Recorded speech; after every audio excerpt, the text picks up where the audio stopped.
The dust swirled through the streets of Redemption Creek like whispered prayers carried on an unholy wind.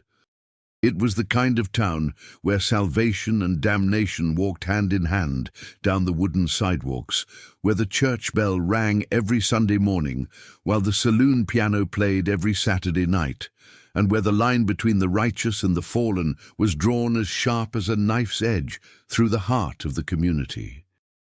Ruby Mae Sinclair had crossed that line 3 years ago, and there was no going back. She stood now behind the mahogany bar of the Silver Dollar Saloon, polishing glasses with practiced efficiency, while her emerald eyes watched the patrons with the wariness of a woman who had learned that trust was a luxury she could no longer afford. Her auburn hair was pinned up in an elaborate style that spoke of better days, and though her dress was cut lower than the preacher would approve, it was clean and well-maintained, a small act of defiance against those who would reduce her to nothing more than the sum of her circumstances. The story of how Ruby Mae came to work at the Silver Dollar was one that the good people of Redemption Creek whispered about behind closed doors and over Sunday dinner tables. She had arrived in town 5 years earlier as the bride of Thomas Hartwell, a promising young banker with connections back east and dreams of building an empire in the untamed territories. They had been the golden couple of Redemption Creek, attending every church social, hosting dinner parties for the town's elite, and planning a future that seemed as bright and endless as the prairie sky. But dreams, Ruby Mae had learned, were fragile things that could shatter like crystal in a hailstorm. Thomas had been caught embezzling funds from the bank to cover his gambling debts, and when the scandal broke, it took down everything in its path like a flash flood through a canyon. Thomas had fled in the middle of the night, leaving behind nothing but empty promises and a wife whose reputation was as ruined as her marriage.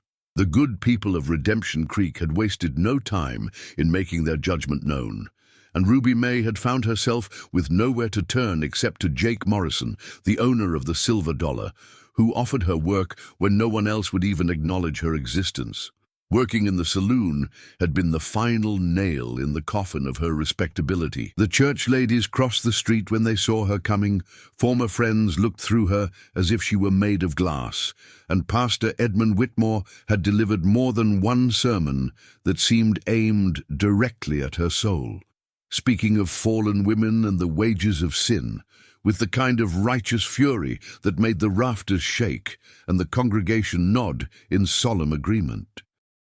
It was Pastor Whitmore's own daughter who had surprised everyone, most of all Ruby Mae herself, by refusing to join in the town's collective condemnation. Clara Whitmore was 22 years old, with soft brown hair that she wore in a simple bun and grey eyes that seemed to see deeper into people's hearts than was entirely comfortable. She was everything a preacher's daughter should be, devout and modest, helpful to her father in his ministry, and beloved by the congregation for her gentle nature and kind heart. But Clara had also inherited her father's stubborn streak, and when she set her mind to something, it would take more than social pressure to change it. The first time Clara had spoken to Ruby Mae had been on a rainy Tuesday afternoon in October. Ruby Mae had been walking back from the general store, her head down against the driving rain and the disapproving stares, when she heard someone call her name. She looked up to see Clara Whitmore standing under the awning of the church, holding an umbrella and wearing an expression of determined kindness. "Mrs. Sinclair," Clara had said, and Ruby Mae noticed that she used her married name rather than addressing her as most people did now, with barely concealed contempt or not at all. "I wondered if you might have a moment to speak with me." Ruby Mae had been so shocked that someone was addressing her with basic human courtesy that she had simply stood there in the rain, water dripping from the brim of her hat, until Clara had stepped forward and held the umbrella over both of them. "I wanted to say," Clara had continued, her voice soft but firm, "that I don't believe what people are saying about you. I don't believe that you're responsible for what your husband did, and I don't believe that working at the saloon makes you any less worthy of God's love or anyone else's." Those words had hit Ruby May like a physical blow, not because they were harsh, but because they were the first kind words she had heard in months. She had felt tears start to well up in her eyes, and she had turned away quickly, mumbling something about needing to get home before the rain got worse. But Clara hadn't let it end there. Over the following weeks, she had made a point of acknowledging Ruby May whenever their paths crossed, always with a smile and a respectful greeting. She had stopped by the Silver Dollar one afternoon when it was nearly empty, ostensibly to ask Jake Morrison about donating some old clothes to the church's charity drive. But she had stayed to talk with Ruby May about the weather, the upcoming harvest festival, and other ordinary things that made Ruby May feel, for just a few moments, like a normal person again. Pastor Whitmore had not been pleased when word reached him about his daughter's visits to the saloon.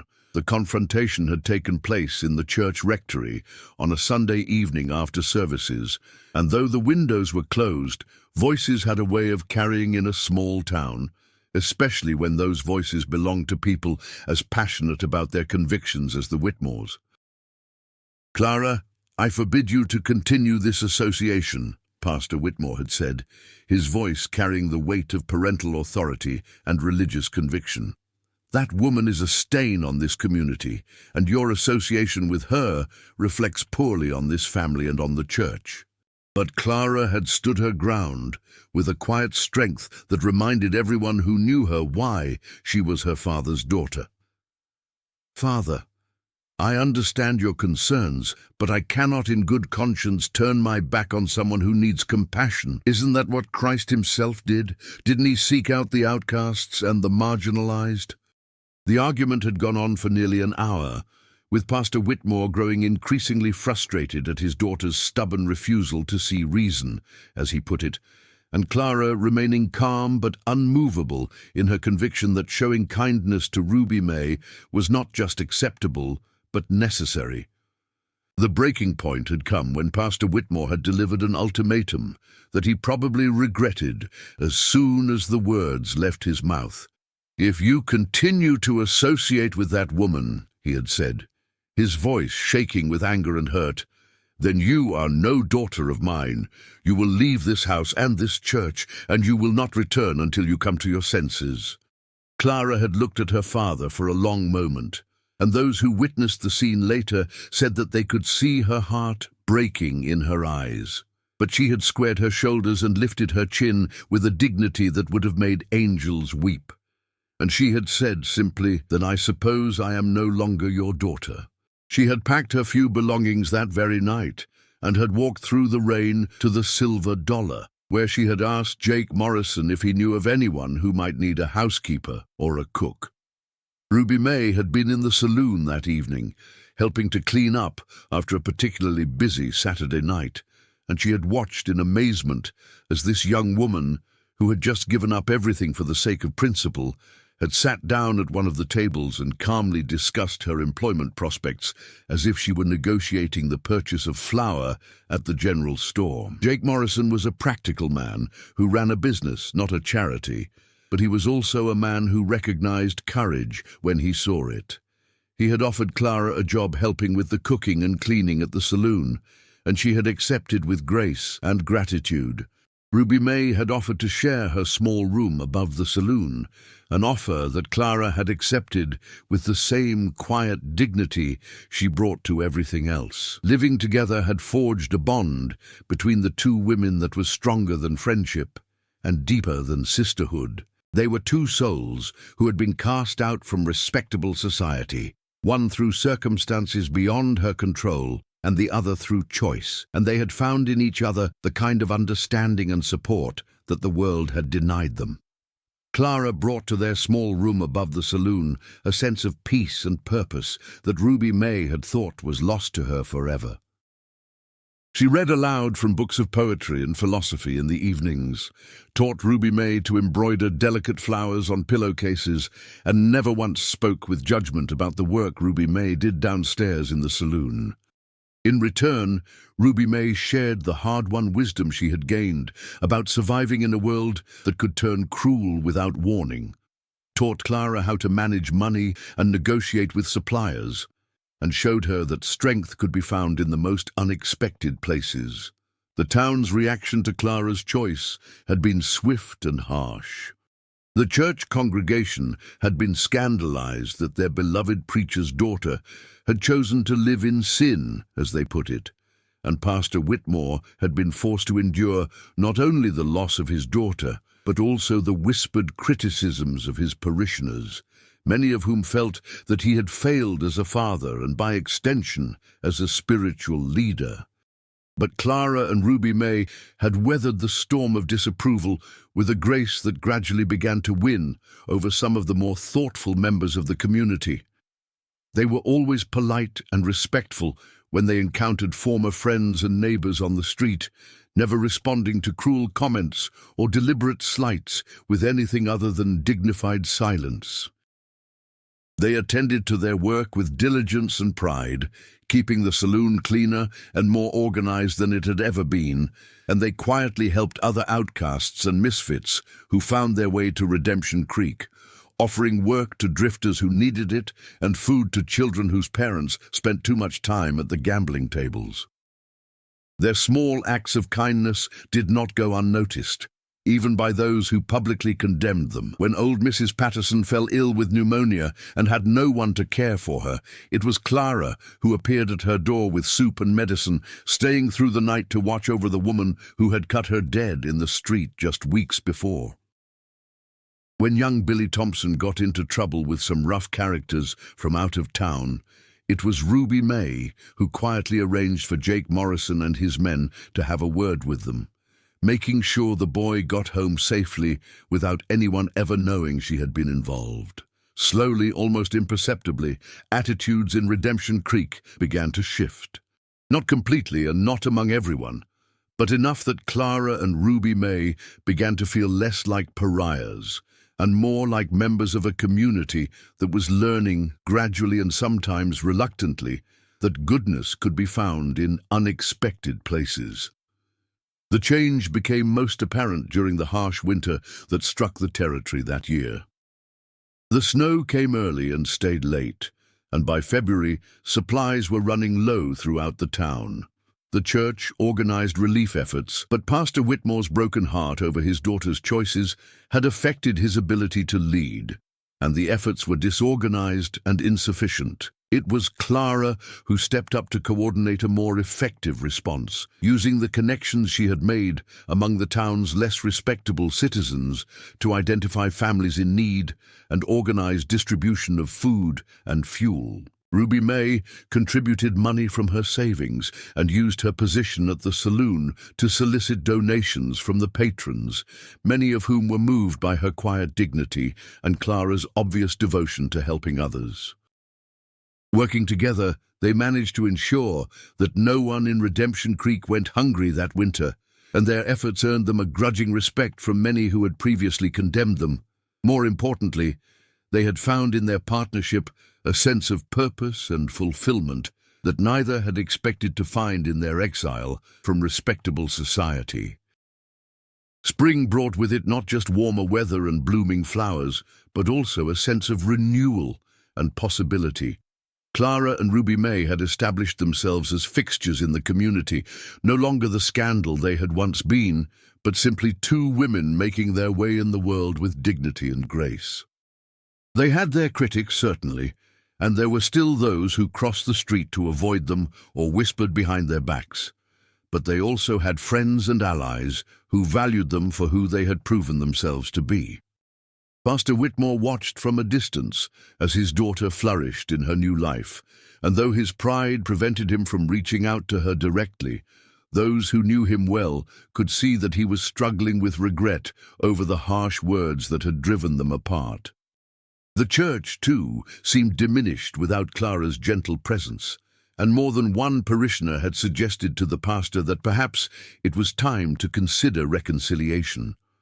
The opportunity came in late spring when a fever swept through the town, affecting mainly the children and the elderly. The town's doctor was overwhelmed, and it became clear that additional help would be needed to care for the sick. Clara, who had learned much about nursing from caring for Mrs. Patterson and others during the winter, volunteered her services, and Ruby May, despite the risk to her own health and reputation, offered to help as well. Working side by side with the doctor and other volunteers, Clara and Ruby May spent weeks caring for the sick, sitting up through long nights with feverish children, comforting worried parents, and doing whatever needed to be done without thought for their own well-being. Their dedication and compassion during the crisis finally convinced even their harshest critics that whatever mistakes they might have made in the past, they were fundamentally good people whose hearts were in the right place. When the fever finally broke and the town began to return to normal, there was a different feeling in the air. Clara and Ruby May found themselves welcomed into stores where they had previously been treated with barely concealed hostility, invited to participate in community events from which they had been excluded, and treated with the respect that their actions had earned. Pastor Whitmore, his own heart finally healed enough to see clearly, approached his daughter after a town meeting where the community had formally thanked all the volunteers who had helped during the fever outbreak. The conversation was private, but witnesses said that both father and daughter had tears in their eyes, and when they emerged from the church where they had talked, they were walking together for the first time in over a year. The reconciliation was not immediate or complete. There were still hurts to heal and pride to swallow on both sides, but it was a beginning. A recognition that love was stronger than disagreement, and that family bonds, once strained, could be mended with patience and understanding. Ruby May watched her friend's reunion with her father with mixed emotions. She was genuinely happy for Clara, but she also wondered what it would mean for their own relationship. Would Clara return to her father's house and the respectable life she had given up?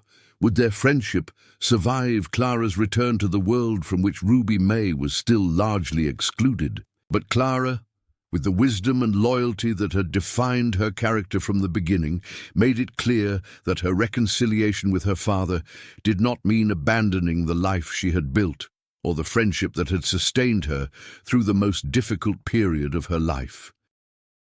She continued to live above the saloon with Ruby May, though she also began spending more time at the church, helping her father with his duties and slowly rebuilding their relationship. The arrangement was unconventional, but it worked for everyone involved. Pastor Whitmore, humbled by his daughter's example and his own recognition of how his pride had nearly cost him the most precious relationship in his life, became a changed man. His sermons took on a new tone of compassion and understanding, and he began to speak more about forgiveness and redemption than about judgment and condemnation. Ruby May, for her part, found herself in the strange position of being almost respectable again. Not completely, for there were still those who could not forget her past or forgive her choices, but enough that she could walk down the street with her head held high and feel that she belonged in the community that had once rejected her so completely. As summer turned to autumn, Ruby May began to think about the future in ways she had not allowed herself to do in years. She had saved enough money to consider other options besides working at the saloon, and Clara's friendship had given her the confidence to believe that she might be worthy of something better. When the opportunity arose to purchase the town's small bakery from its aging owner, Ruby May found herself seriously considering the possibility of starting over once again. The decision was not an easy one.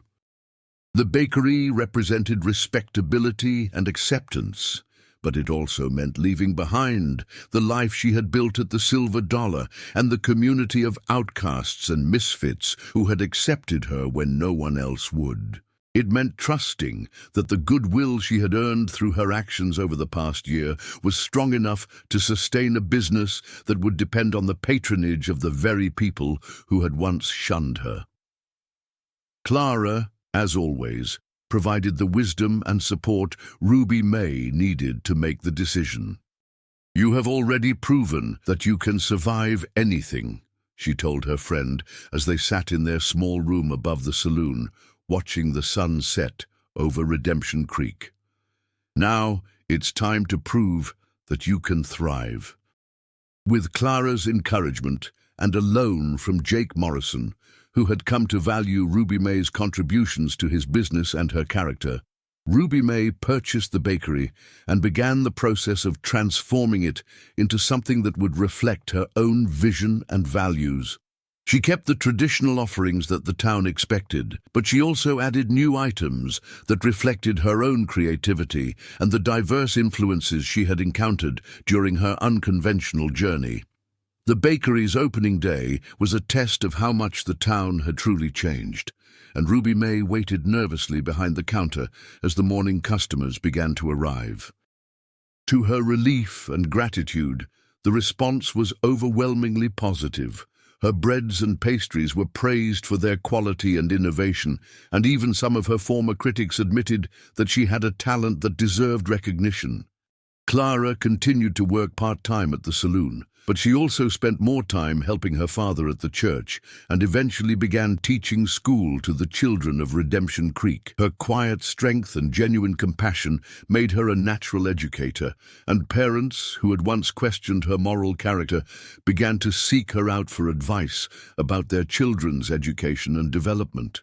The friendship between Clara and Ruby May remained as strong as ever, even as their lives evolved and changed.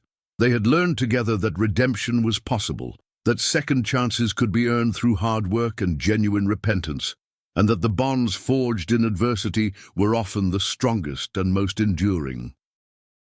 Pastor Whitmore, too, had learned valuable lessons from his daughter's example. He began to preach more about the importance of compassion and understanding, and he worked to build bridges with members of his community who had been marginalized or excluded. His relationship with Clara grew stronger as they worked together to make the church a more welcoming place for all members of the community. Years passed, and Redemption Creek continued to grow and change. New families arrived, businesses expanded, and the rough edges of the frontier town were gradually smoothed by prosperity and civilization. Through it all, Clara and Ruby May remained fixtures in the community, respected for their contributions and valued for their friendship. Ruby May's bakery became one of the most successful businesses in town, known not just for the quality of its products, but for the kindness and generosity of its owner. She never forgot the lessons of her difficult years, and she made sure that her success was shared with others who needed help. She provided jobs for women who had few other options, donated bread and pastries to church socials and community events, and quietly helped families who were struggling to make ends meet. Clara's influence at the church and the school helped to create a more inclusive and compassionate community, one that was more willing to give second chances and less quick to judge those who had made mistakes or faced difficult circumstances. Her example inspired others to look beyond surface appearances and to value character over reputation.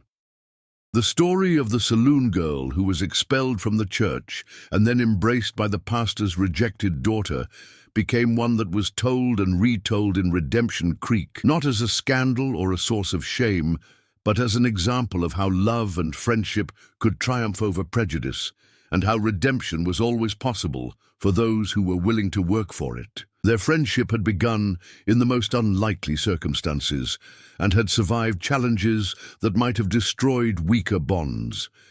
It had shown the community of Redemption Creek that goodness could be found in unexpected places, that people could change and grow, and that sometimes the most valuable relationships were those that were forged in the crucible of shared adversity. As Ruby May stood in her bakery one morning, watching the sun rise over the town that had once rejected her and now embraced her, she reflected on the journey that had brought her to this place. It had not been easy, and there had been times when she had wondered if she would ever find her way back to respectability and happiness. But with Clara's friendship and support, She had not just survived, but thrived, building a new life that was more meaningful and fulfilling than anything she had known before. The bells of Pastor Whitmore's church began to ring, calling the faithful to Sunday morning service, and Ruby May smiled as she heard them.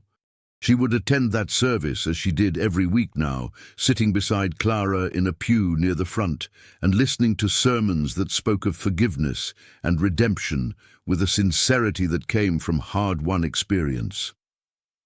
After the service, she would return to her bakery to prepare for the week ahead, baking the bread and pastries that had become an integral part of life in Redemption Creek. Clara would stop by later, as she always did, and they would share coffee and conversation and the comfortable silence of two friends who had weathered life's storms together and emerged stronger for the experience. The story of their unlikely friendship had become woven into the fabric of Redemption Creek's history, a reminder that love and loyalty could overcome even the deepest prejudices, and that redemption was always possible for those who were willing to work for it.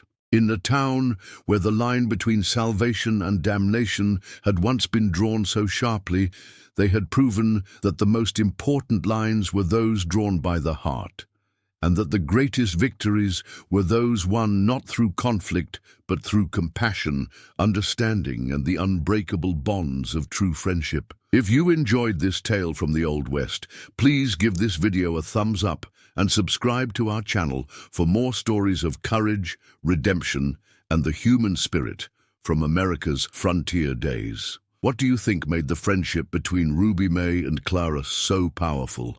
Have you ever had a friendship that changed your life or helped you through difficult times? Share your thoughts in the comments below and let us know what other stories from the Old West you'd like to hear next.